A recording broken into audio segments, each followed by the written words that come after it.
For the next hour, the green and gold are in charge.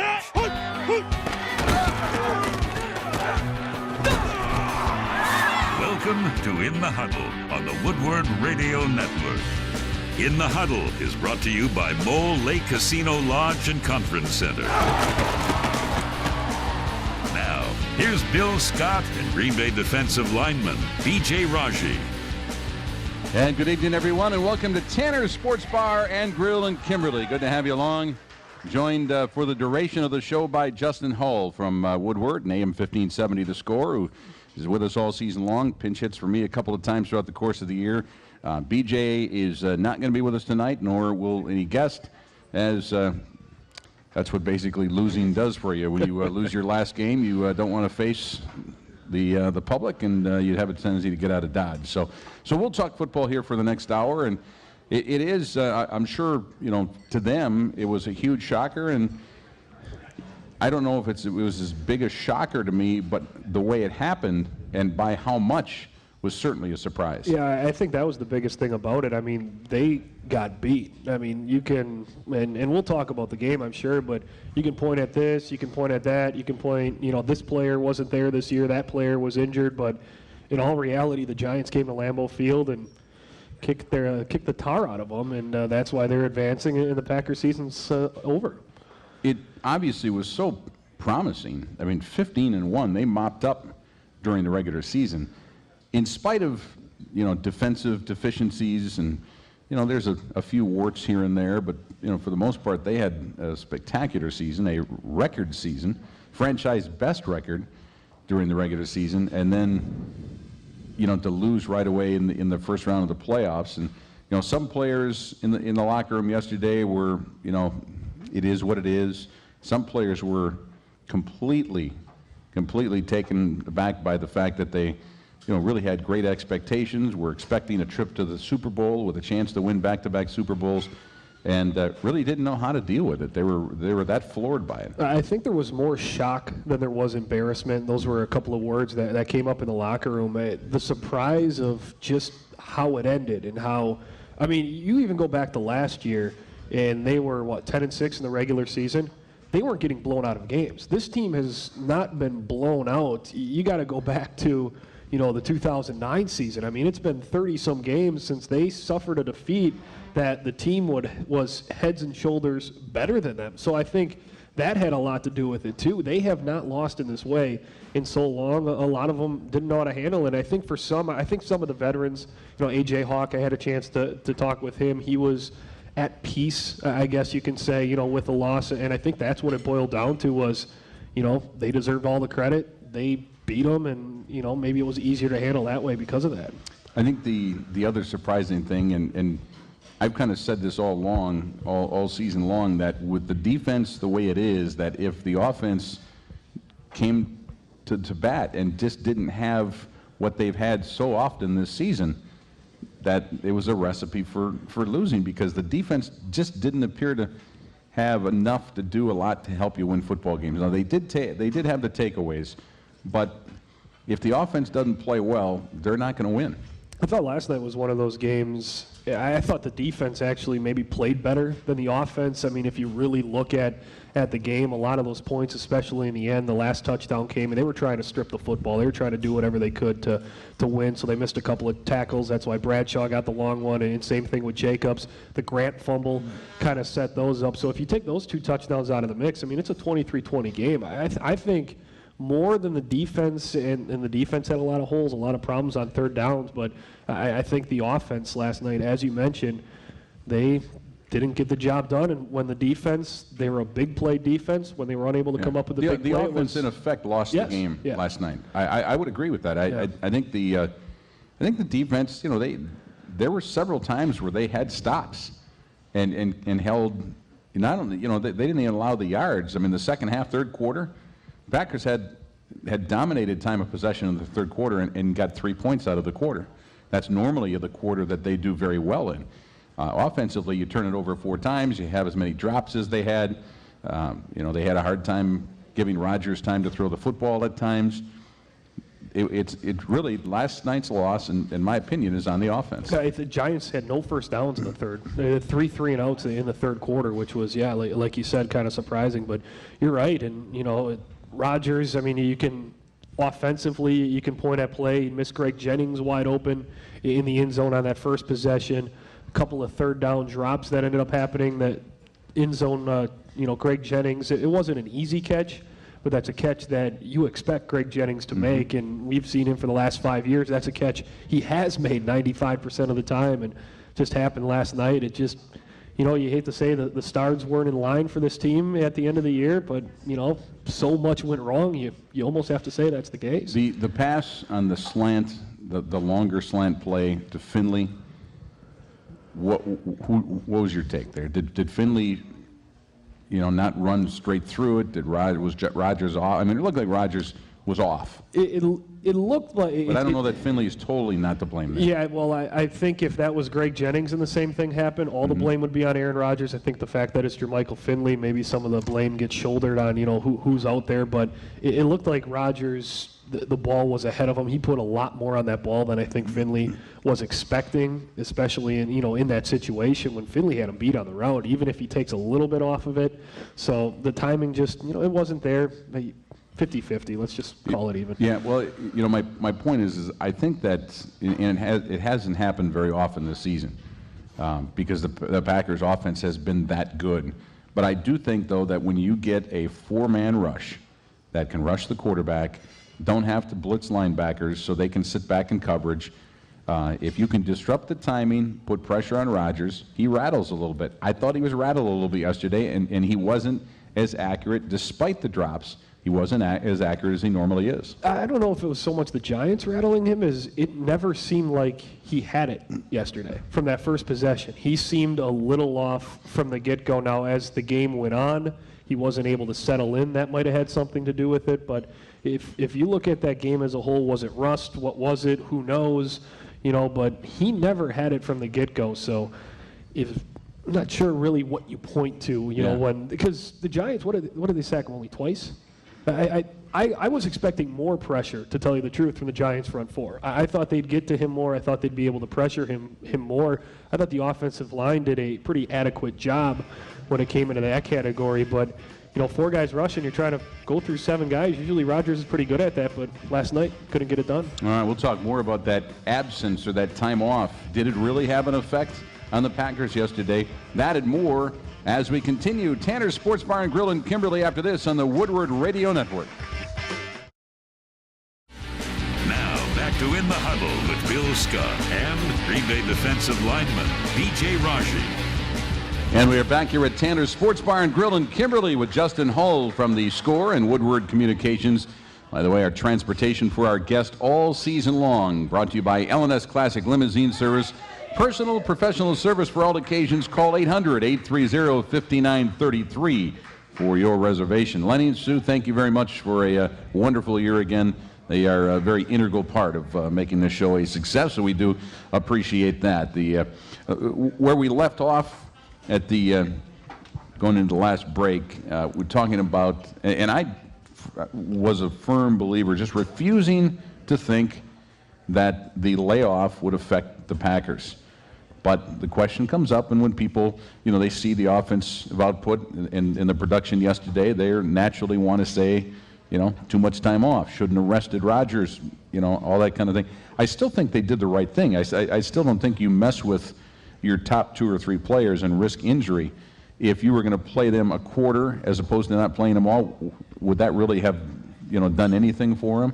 But having said that, were they rusty because of the layoff? It's the easy answer to say yes because of the result of it, but I'm kind of like you. I was in the same category. I thought they should have sat the players that they sat in that game. I mean, you go back to last year, Rodgers had the concussion in the Detroit game, sat out the New England game. That was essentially 2 weeks off for him. He came back against the Giants, 400 yards and 4 touchdowns. So based on what has happened before, it was kind of hard to think that you would have saw what happened last night happen because Rodgers shown that he can do it before. I mean, you go back in NFL history, and 2009 is the perfect example. The Colts and the Saints actually, the only time since I believe 91, the two number one seeds have squared off in the Super Bowl. Both of those teams clinched everything with 3 weeks left and then slammed on the brakes and stopped going for it. I think Drew Brees sat the final 2 weeks. Peyton Manning barely played in those games. So it's one of those coaching decisions that I always laugh at it, because if it would have worked, nobody would be talking about it. If because it didn't work, everybody's using it as an excuse. Perfect example last night, that onside kick. Mm-hmm. I watched the play and just. Well, I'll tell you right now, I thought it was a dumb call. It was a dumb decision, but if it would have worked and the Packers win that game, everybody's calling Mike McCarthy a genius. It's one of those coaching decisions that if it doesn't work, the coach becomes very easily criticized for that. I wouldn't have done it myself, Yeah, but I understand that point, and and that's an accurate point. But you could do that in any walk of life.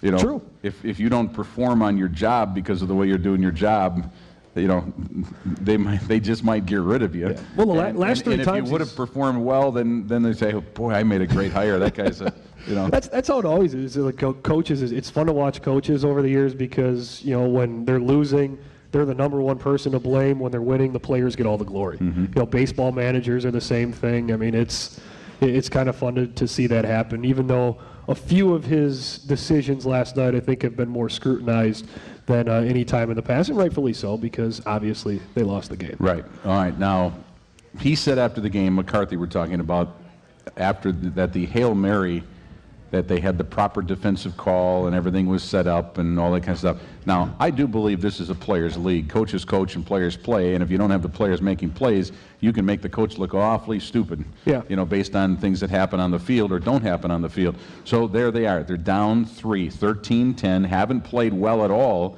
but you think you're headed to the locker room down 3 with a chance to kind of resurrect in the second half and get things going and pull out a victory. All of a sudden, here comes the Hail Mary. Now, I'm watching the highlight or the replay of that play, and I'm seeing Sam Shields sprinting 3, 4, 5 yards behind the 2 receivers that were running down the field. There was another defensive back, might have been the safety, might have been Pepper, somebody else chasing from the other side. There was one defensive back in place way back. Everybody else was chasing. Now, if your defense is set, if you have the proper call, shouldn't there have been more than one person standing and waiting there instead of chasing the receivers down the field? I'm with you on that one. As soon as they lined up on that play, watching it from the press box, you saw they had the 3 receivers over there. Nix was in the middle. They had Mario Manningham, and I believe Victor Cruz was the third one over. Cruz is kind of a slash guy, but Nix is, he's 6. He's a Randy Moss type. That's the way a lot of Packer fans will know him. 2 up front, 2 up top on him, and then 2 deep. You have 4 guys defending 3 on a Hail Mary. On a Hail Mary, you can send 8 guys back against their 5. You want to give yourself the numbers, and that's what you want to do. And they didn't have that. And as soon as they lined up, it's like they're going to score in this play. It's perfect pass, and the defense wasn't the right defense. New York had the right call, and next thing you know, as soon as that ball went in the air, and just the way that everyone scattered, just premonition right there. You knew exactly what was going to happen. Yeah, it just seemed like, defense. Well, I know the defense has not been good all year, but it just looked like a train wreck out there at times. I thought the tackling, which has been an issue all season long, was almost at its worst. The first touchdown they scored, Charlie Pepper, instead of wrapping up, he goes and hits the guy with his shoulder, and boom, there he goes. I thought the defense was a real train wreck last night. I thought the one play that really set the motion of the game was the third play. First 2 plays runs. Raji made a great play. They stuff Ryan Pickett, made a great play. 3rd and 11, and they come out and first down. Made it look simple. That crowd was as loud as I heard it all season long heading into that 3rd down play. And as soon as that happened, it was like somebody turned the light switch off. There was smattering. The crowd tried to get into it, but it was really never at that point. And I think, New York set the tone, which I'm sure we'll go into another topic that you enjoy talking about, which is deferring the coin toss, but, giving the ball to New York right away and allowing them to do that. But if they make that third down stop, I think we could be talking about a completely different outcome. You know what my point on the coin toss is. I mean, and I'll just, for the folks here and the folks listening at home on the radio, I'll briefly explain my theory here again.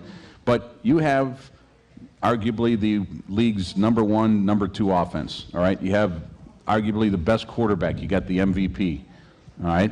You got the defense that is 32nd in the National Football League. Why would you defer the coin flip to the second half and give a good football offense like the Giants an opportunity to score on your weak defense first and put you behind the 8 ball before you even get started?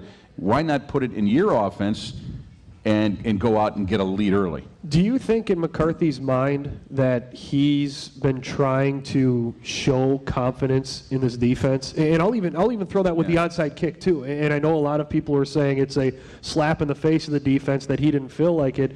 You can also look at it as, hey, we don't recover this. I'm challenging you, defense. I'm confident that you're still going to be able to stop them, which they did. They blocked the field goal in there. Do you look at it as maybe he's been trying to challenge that defense the entire year, which has been? I think he has, but I don't think you. It hasn't worked. I don't think you want to. It's not time when you're in the playoffs with a do or die mentality to try and get back to the Super Bowl. I don't think that's the time to play games anymore. Yeah. I mean, I think you got to do the best thing for your football team. I think Mike McCarthy is the best preparation coach in the National Football League, doing the things during the week to keep his players healthy, keep his players rested, keep them on the time clock that they're going to be on for game time. He even so much as practiced indoors because outside the wind was blowing 25 miles per hour after it had snowed. And the reason why they went indoors, according to him anyway, is because the wind on Sunday was going to be about 6 miles per hour. And inside the Hudson Center, they could work the fans up above, so it was about 6 miles per hour. Now, I don't know if anybody's buying this, all this big smoke screen, but that's what he's saying. And I mean, I think he's an excellent football coach, maybe one of the best.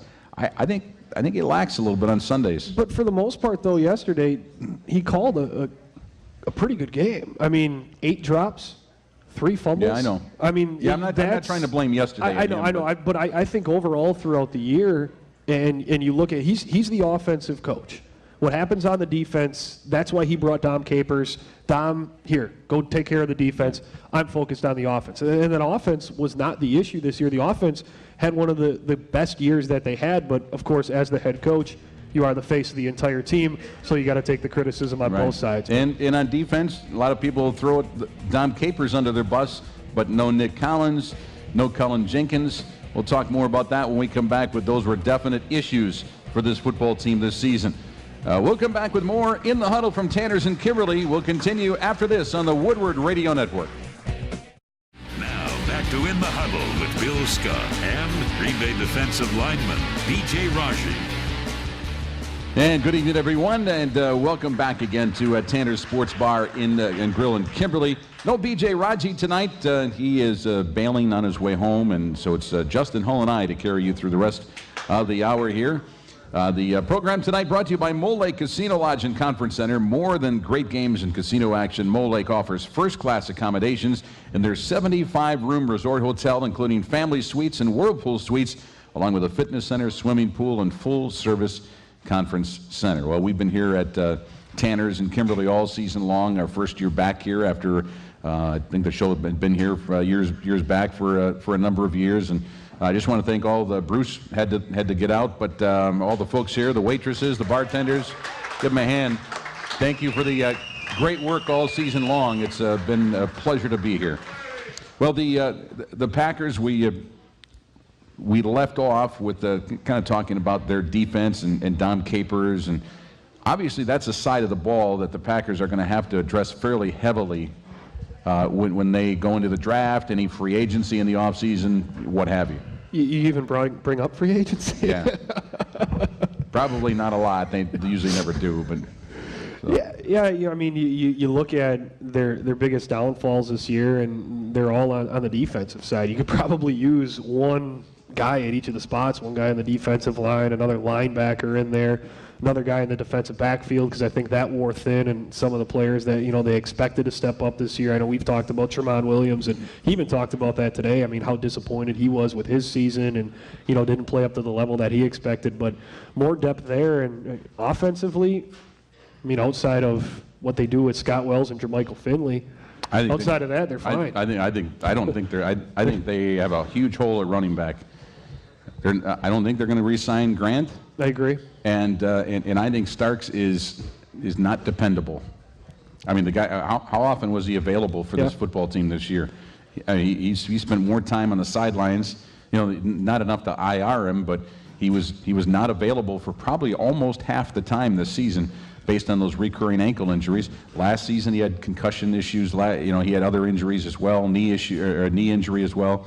I think they need to make a fairly major upgrade at running back as well. I think Grant is a serviceable NFL running back. Mm-hmm. I don't think for this team, though, because he's a guy that needs to get carries. He needs to get 20 a game because he gets better as the game goes on. And we all saw it. He got better as the season went on. Yeah. I mean, he was a completely different player in the final games. And, another thing for the game last night, his first carry was, 19 yards?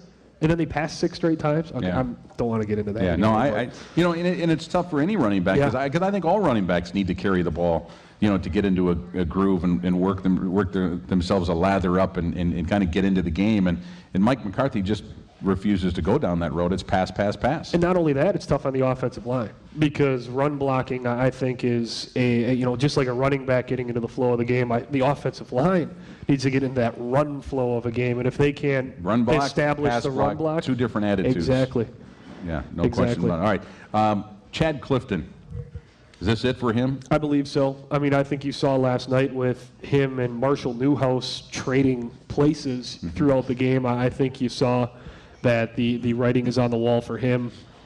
I thought he had a terrible game. Yeah, he did, and that's why Newhouse got in there. And not that Newhouse had a bang-up year. Not that he had a banner season. Nothing that if he was a free agent, he'd get huge left tackle money. But he's a young guy. He was serviceable. He had some good games. He had some bad games. I mean, he reminds me of T.J. Lang when he was younger, or Scott Wells, or during college, some of these guys that were up and down and up and down, and once they get into the flow, once they get the hang of it, they were fine. Even Bulaga last year, he was a lot like Bulaga. I get the feeling, as good as Bulaga's been at right tackle, that they're going to move him to left tackle next season. He will be the new left tackle for the Packers. I think Sherrod will be given the opportunity to win the job along with Newhouse at right tackle. Yeah, I think that sounds pretty accurate. I mean, they drafted Sherrod for a reason. So, and they drafted Bulaga to be the left tackle, and all that will kind of fall into place. But I think they're set with tackle. Let's just leave it at that. Jermichael Finley, pretty assumed that there'll be a franchise tag there? It's assumed. I think there's a lot of Packers. Unless they draft tight end, I don't think they have I think they have to have, because he's the one established tight end that they have. They went out and they drafted Corliss. They drafted two in this last won't be back next year. Draft. That's true, for a reason. I know there's a lot of Packer fans that wouldn't mind seeing a guy like Jermichael Finley walk, but at worst case scenario, I think he'll get the tag because even if they don't want him back, they have control of him, and there would be teams lining up to bring in a talent like Jermichael Finley, a difference maker. Not that he showed it this year, but he has that capability, and there'd be teams lining up to put them in their uniform. I think his heart's in the right place, but I just think he's so young and immature yet that he needs to grow up. I think that's a very, very accurate assessment. He needs to learn what it's like to be a pro football player. Yeah, I think this loss, could have been a good thing for Jermichael Finley. I don't know. Last night, he was kind of nonchalant about it. They asked him about the tag thing, and he said, hey, that's the business side of things. I would love to be in Green Bay, but, that's out of my hands. So I think you're right about that. I think he needs to grow up. I think that he needs to learn the game a little bit more from not the on-field side, but the business side of it, how to handle yourself. And Green Bay would be the right place for him to do that because, we've said this before, that locker room's filled with 52 quality character guys, and then there's Jermichael Finley. who just kind of seems like he doesn't fit into it. But you know what I mean? The way that they talk, the way that they talk to the media and that sort of thing. Every other week he's putting his foot in his mouth. Exactly. I mean, Jermichael Finley's the one guy, if he's talking to the media, every single reporter has that microphone in there because they want to get that sound bite where he says something that he shouldn't. And he's the one guy that I'm sure the Packers are worried about saying something that they don't want him to say. Scott Wells' contract is up. He'll be a free agent here at the end of the season, coming off of a Pro Bowl season. What's going to happen there? I look at him a lot like I look at Cullen Jenkins from the standpoint of in the now, you need to sign him, but the Packers, you have to remember this, and I go back with this with Jenkins too, that Ted Thompson has this big board in his head that's not just this year, but it's next year, next year, next year, next year. If they would have re-signed Cullen Jenkins last year, there'd be no way that they could re-sign some of these guys this year, further down. Because you go down the list of B.J. Raji, Clay Matthews, those guys are going to need to re-up with very soon. Rodgers, you're going to have to rework his deal. I mean, Greg Jennings, has 2 years left on his deal. How long do you... So it starts to map itself out. Where does this guy come in? Where does this guy go out? So who's going to play center? Evan Dietrich Smith? TJ Lang? I don't know. I would bring back Scott Wells, but the track record of Ted Thompson and the way that he goes about things, I think Wells could be that one surprise guy that ends up walking. I think the way they talked about him, he was one of the most integral parts of their offensive success in reading blitz pickups, telling people where to go, what to do, how to block, all that kind of stuff. I think it would be a huge mistake if they let Scott Wells go on. I agree with you. I'm talking from the standpoint unless he wants so much money that he's going to break the bank. I don't know that he will hit. He's that kind of guy. He will hit free agency because if they're going to tag somebody, it's going to be Finley. Right. So I believe Wells will hit free agency, and when you allow somebody to hit free agency, you take that risk that you might not be able to bring him back. But I agree that would be a huge mistake if he's not there next year. Is it time to move Charles Woodson to safety? I don't even know if he plays corner right now.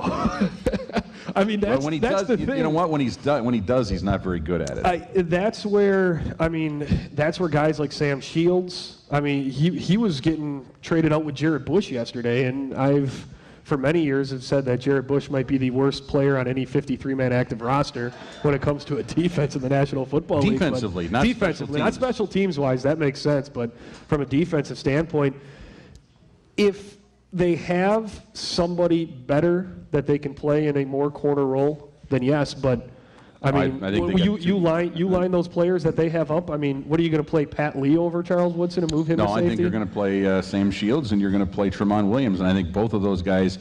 If you get a defense that can rush the passer so that you're not putting your corners out on an island, both of them are already better than Woodson. Woodson got beat to the corner by Brandon Jacobs yesterday. He couldn't even chase down Jacobs yesterday. But that's what they did last year with Woodson when they moved him inside of that nickel spot anyway. They took him out of that corner role. Yeah. He's got to move to safety. The time is right. Okay. That's what they plan to do late in his career anyway. This is my call. I think they're going to go that route. Let's hit on that a little bit more when we come back. All right, we will. We'll take a break, and we'll come back more in the huddle from Tanner's in Kimberly after this on the Woodward Radio Network. Back to In the Huddle with Bill Scott and Green Bay defensive lineman B.J. Raji. And we are back. B.J. is gone for the season. We hope to have him back next year. We'll find out how that goes during our off-season free agency negotiation period. This segment is normally our Granite Peak emails segment. Granite Peak ski area in Wausau is the tallest and largest ski area in Wisconsin with 700 vertical feet and 74 runs. Granite Peak offering terrain for all levels of skiers with an average base of 36 inches and all runs open, including 4 terrain parks. It's a great time to hit the slopes. For more information, go to skigranitepeak.com. Because we have no players on the show, we will do without the actual email segment. But we do want to thank Granite Peak Ski Area in Wausau for being with us for a second straight year on In the Huddle all season long. We've sent a number of our listeners to check out Granite Peak, and we know that they certainly have enjoyed it. Ton of great deals and an unbelievable downhill ski experience. We encourage you to make Granite Peak a part of your next Midwest ski destination and adventure. All right. Woodson. Let's go back to Woodson now. I really think that Woodson probably has two to 3 years left in him, and I think that if you do it, and I understand they move him around, and he's not always on the cover corner anymore, and as soon as you go into nickel, which they're in more than half the time anyway, he's usually that guy that plays in the slot. But I just think that his experience, his smarts, that I think they lacked that player back in that secondary this year. Not that Pepper's not smart, but I just, Pepper had a terrible game, and he was very average this year. He is who he is. He's a backup. Yeah. And I think Woodson, given an opportunity to start there from the get-go, I think would probably do well for the Packers. I think the one name that needs to get brought up is Nick Collins. If Nick Collins comes back, I thought Morgan Burnett had a solid season. I'm excited to see what he's going to do moving forward, and with another year. But if you have Burnett, you have Collins back there, your safety's kind of locked up. So I think you can still be creative. You think with Collins Woodson, is coming back? Because I don't think he is. That's the hunch that I have. I know he talked today. He's still optimistic. He's going to see the doctor in March. He'll get his final diagnosis. And he flat out said, if there's no gray area, it's either black or white for him. If there's any chance, he's done. And, thinking about long-term, thinking about what's best for him and what's best for his family. And obviously, nobody's going to fault him for that. But he'll find out in March, and he said he would make his decision by the draft so the Packers can proceed forward there. How would you describe, now that it's over with, 15-2, the players? I mean, McCarthy, Rodgers, some of the other top players said this is not a successful season because we were set out to win the Super Bowl, to get back to the Super Bowl, and we didn't do it, so it's disappointing. Now, at some point, when they get over the general frustration of that happening to them, I'm sure they'll be able to look back at what was a record-breaking season and say, you know what, that was a pretty good year. It was a tough way to finish. We understand that. So how would you describe this season, knowing that we all expected them to be back at least further than the divisional round of the playoffs? That's a tough thing to do. And if this season let's just say we throw this season into the mix in 2003. If you look at 15-2, a 15-1 regular season, if you throw it in there where, the last Super Bowl was 5-6 years ago, and, they had success, but not a lot of playoff success, I think it'd be a very good season. But I think the fact that they did win the Super Bowl last year, and, they were 13-0, they had everything locked up as quickly as it did, it naturally raises expectations. So disappointing, I think, is maybe a little bit too strong, but it was a successful season. I don't know. Is that the opposite of disappointing? It's very hard to pinpoint it because everything pointed to them. They should have got back to the Super Bowl. Everything pointed to that. They should still be playing, and they should be heading into Indianapolis that first week of February. I think, despite what they tell you, because they're going to tell you different. They'll tell you different things. But despite what they tell you, last year they were this close. They needed help to get into the postseason, and they went to win the Super Bowl. I think there is a mindset that if you have it clinched early, you're 15-1, everybody's telling you how great you are. You can think that that's not the case, and you can tell people that that's not the case, but I think there's a mindset of a little bit of a relaxation mode, and you go into the playoffs and you think you're doing everything you need to do to win and to get back to the Super Bowl. But in reality, they just didn't have enough in the tank. I thought they were, other than Rodgers and maybe one or two other players, I thought they looked flat. I thought they looked uninspired yesterday. And you go back to a year ago when they had to fight for their lives. That's what it was all about. They had a constant week after week after week mentality of you lose, you're done. Their last meaningful game, I thought, was the Giants game. It really, when you go back to that regular season, their last meaningful game was the Giants game. And I know there's a lot of, they took a couple of weeks off, but, and it was kind of my mindset that I'm watching them. It's even on Sundays, to watch the games. It's kind of hard to motivate yourself to watch the Packers and the Raiders, or the Packers and the Chiefs, and even the Bears and the Lions those last two games of the season. Lions game I thought was the most entertaining game of the season too. But I mean, that was the least of what they were going on. The Giants have been playing meaningful games since they played the Green Bay Packers. That was the Packers' last all-in-all meaningful game that they not had to win, but a win. I think they really, really benefited from them, and not just flat the last 3 weeks, but that's kind of why I thought that maybe come postseason they'd be able to flip on a switch a little bit. You see a little bit more from the defense and offense, and obviously that wasn't one the of case. the toughest thing to do in sports is to flip the switch. Yes, exactly. You have to be in that mentality. All right, we'll come back. Our final segment here on the program in the 2011-2012 season. Wow. Back with more from Tanners after this on the Woodward Radio Network. Now, back to In the Huddle with Bill Scott and Green Bay defensive lineman B.J. Raji. And we're back here at Tanners and Kimberly. Good to have you along. Our final segment of the program here. I want to say thanks to all the fans, all you folks out here for coming out each and every week. Many other times, but these are the diehards right here. Yes. They kind of knew that BJ might not be here, and they're here anyway, and then they didn't leave. I mean, that's impressive, folks. I'm really impressed. Yeah, so thank you for making our season a success. Justin, thank you very much. I want to get this out of the way before I run out of time. You've been a big part of this show. Phil Rothman, who is on the video way back in the corner. Phil, thank you very much.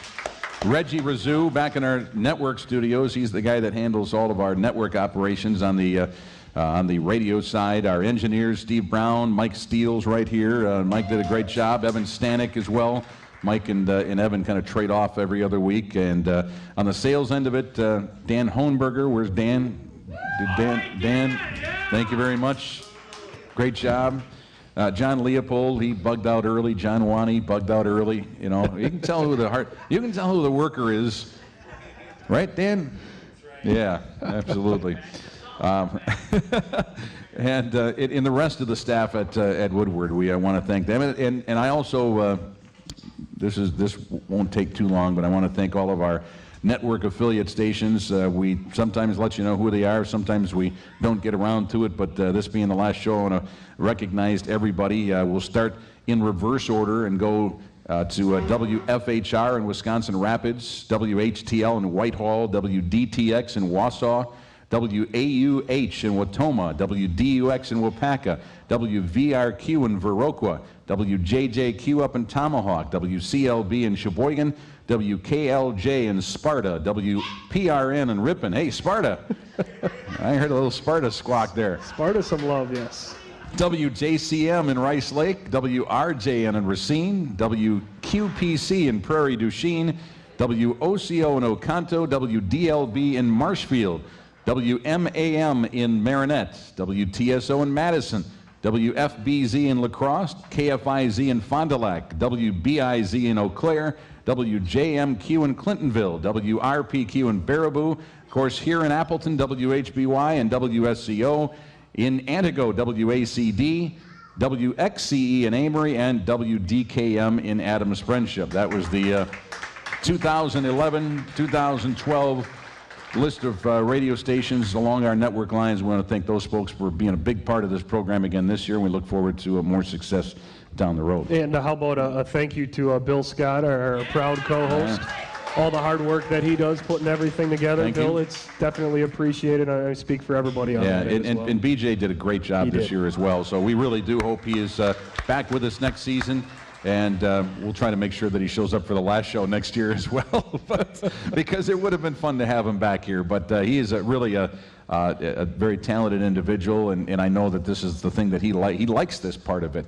And I think he had a great time this year, so I've already let him know that via text on his way out of town, but we hope he is back with us. So good to have him back. Donald Driver, another one of those guys today in the locker room, he said that he definitely wants to be back, and he finished strong. He had a good game yesterday, wants to be back, and he says it's in the lap of the Green Bay Packers right now. Yeah, he said something. I know he kind of shied away from that through the entire season of bringing it up, but he came out and pretty much said it's in the Packers' hands. He's not ready to hang up the cleats. He feels he can play. His wife feels he can play still. The family feels he can play. So he wants to continue going. Whether or not it's going to be in Green Bay is going to be up to the Packers. Yeah, every year when you go back and you finish a season, even a 15-1 regular season, there's always new faces. There's players that you'd love to be able to pay that you just can't. As we talked with Scott Wells, yes. we don't know if he'll fit into that structure as well. But there's a salary structure, and some guys fit, some guys don't. You have to replace those, and you have to draft new players. So with that being said, a great year for the Packers, and yet there will be probably a 25 to 30% different look to this roster come next year. Yeah, Driver, one of the he's owed what, $5 million I think is his roster bonus this year. So obviously that will kind of play into what the Packers do. They could probably rework something with him, but you have the free agents who we kind of talked about there with Wells, Finley. Grant is a free agent. Matt Flynn, who we didn't even talk about, and we could probably spend a whole show talking about his prospects, and Jared Bush, and there's one other one that I can't think of. But there's those 6 guys. So you say Pat Lee? Pat Lee, that's right. It is Pat Lee, and that's why we forgot about it. But there's the guys that were on the roster this year that aren't going to make it next year. We saw a lot of casualties last year. Guys that can still play. Nick Barnett. I mean, he went on to have a heck of a year for the Buffalo Bills. So I mean, that's kind of the nature of the business, and we'll see what happens with a lot of that. An example of a player that is just making a lot of money and you have to make a decision on. And so you go young and you let him go. He goes on and plays well someplace else. Cullen Jenkins. Yeah. I think this season you kind of can sum up to just this really shows you how tough it is to repeat as Super Bowl champs. I mean, they were the odds-on favorite. They were the team that going into the playoffs was going to be large. They're certainly underdog is not even in the vocabulary of the Green Bay Packers. Are going to be favorites all the way through, and boom, one game in, you're gone. Well, I think the one thing that I always bring up when people talk about how hard it is to win the Super Bowl, in the last 20 years, there's only been twice the number 1 seeds from each conference that played in the Super Bowl. And that just shows you how hard it is to do it. And one repeat champion the last 10 years.